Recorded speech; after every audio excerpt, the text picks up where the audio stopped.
Then in fellowship sweet we will sit at his feet, or will walk by his side in the way. I felt constantly in his way. He seemed too ticked off to tell me to get out of it, so he kept quiet. The ESO, Eternal Silent One.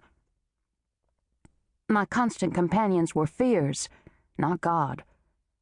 I convinced myself he was simply on vacation, out carrying someone else on that beach with all the footprints. My heart had shriveled, and my soul was as wrinkled as the prunes Ruthie loved. I kept a journal, don't ask me why, and the ramblings tackled these fears and questions.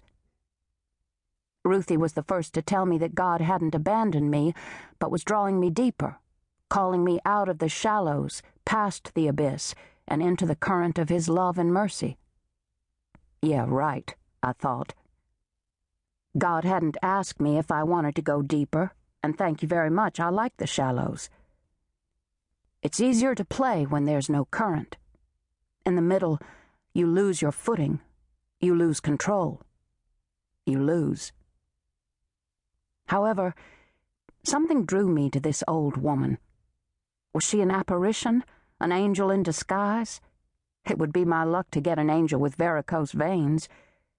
The sliver of hope that she was from God kept me going, but I did not know she had secrets and a closet full of haunted memories.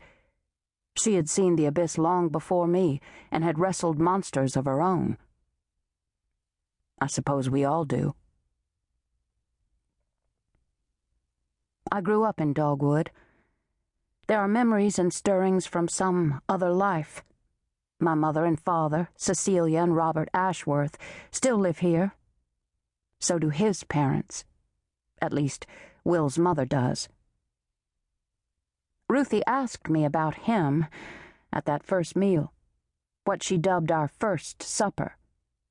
She asked innocently, or so it seemed at the time. Something about her questions should have tipped me off that she knew more.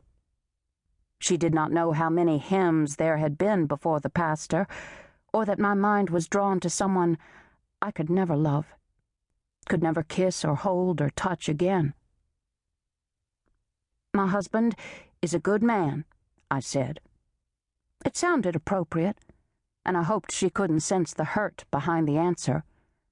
I knew I had settled for less, someone safe, faithful as an old dog, but better smelling. Ruthie let the answer slip away as easily as my children coming down the slide at the park where we watched them play. Karin is with me during the day. Darren and Callie are already in school.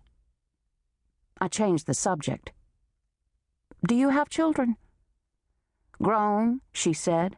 They fly like birds before you know it, just when you thought you had the nest figured out.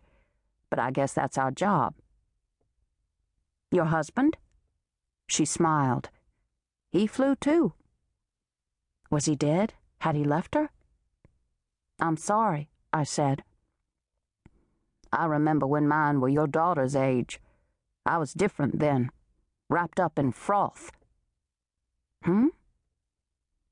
Ruthie scooted forward on the bench. Like a beer on tap. You spend your life chasing froth and bubbles.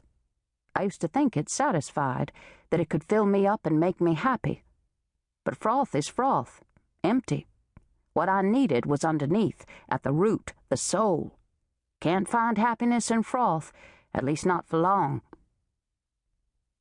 She sounded like a preacher, or one of those homespun storytellers on public television, dispensing wisdom one soundbite at a time.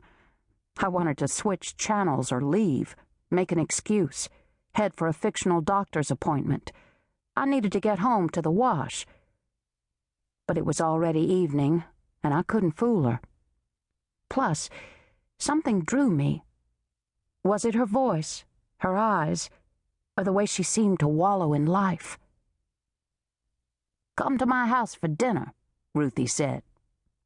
The idea came out of the blue, like a magician pulling fried chicken out of a hat.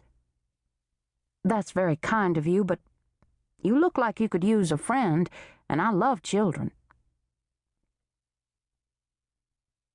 When I was a child, my brother and I wandered near bushes.